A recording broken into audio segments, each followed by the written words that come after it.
Apa? Diorang nak tangkap kau. Lari!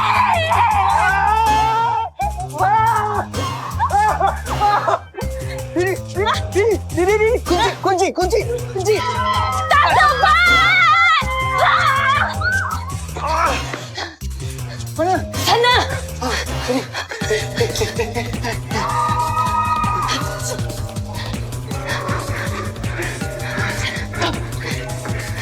Ini skirt panjang.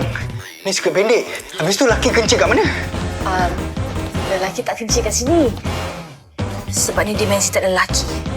Hah? Tak apa. Jom kita lompat.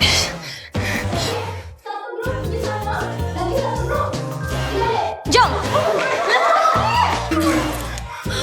Apa yang berlaku seterusnya terpulang kepada anda. Elevate, layari pautan di profil.